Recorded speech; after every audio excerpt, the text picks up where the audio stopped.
mobile साहब नु आना जदन दा आया जमाने ते तू तारीख पढ़ ले हया नहीं रह गए जदन दा आया जमाने ते तू तारीख पढ़ ले हया नहीं रह गए हया दी तुरबत चौरा ते बन गई ओ संगता ओ चा नहीं रह गए और पमाल कीते जमाल कीते किना दा मंदड़ा ओ हाल कीते किसे दी गैरत नु फांसी ला के किसे नु को के हलाल कीते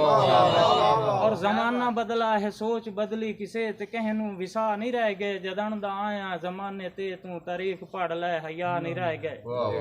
साजी तेरी मस्ती च मस्त लोग इन किसे दा सुनदे ऐलान कोई नहीं तेरी मस्ती च मस्त लोग इन किसे दा सुनदे ऐलान कोई नहीं ख्याल रख दिन तो बेशरम दा ये लोग सुनदे अजान कोई नहीं और बाल मंगदन दे फोन बाबा ये बाल मंगदे कुरान कोई नहीं औलाद बागी ते बेशरम होई भिरा भी अगले भिरा नहीं रह गए जदन दा आया जमाने ते तू तारीख पढ़ ले हया नहीं रह गए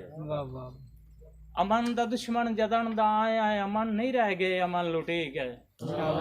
अमन दा दुश्मन जदन दा आया है अमन नहीं रह गए अमन लुटी गए हया दी बूटी ते फुल नहीं लगदे हया दे खिलदे चमन लुटी गए और तो लोग कितने जलील कीतन किना तू वसदे वतन लुटी गए अमूरे बन के जिंदे पाया किसे बशर विच सा नहीं रह गए जदन दा आया जमाने ते तू तारीख पढ़ ले हया नहीं रह गए और मोबाइल ते मेरी इल्तिजा है कि ए लोग नाज़िश साडी गल नू कदा न समझन ते साडा की है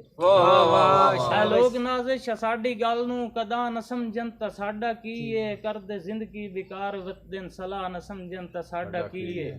फजूल खर्ची ते मुफ्त दी टेंशन न जा न समझन ते साडा की है यार निकाह भी फोना ते होंदे पए हैं निकाह भी अगले निकाह नहीं रह गए जदन दा आया जमाने ते तू तारीख पढ़ ले हया नहीं रह गए हया दी तुरबत चौरा ते बन गई ओ संगता ओ चार नहीं रह गए भाईजान मैं चानन दे आवन ताई कोशिश करेंदा पे आतिफ खान क्या बात तुहानू से सुनना ना थोड़ी सूरत ही विकसा ते मुड़ मजा ही लेसा है आतिफ भाई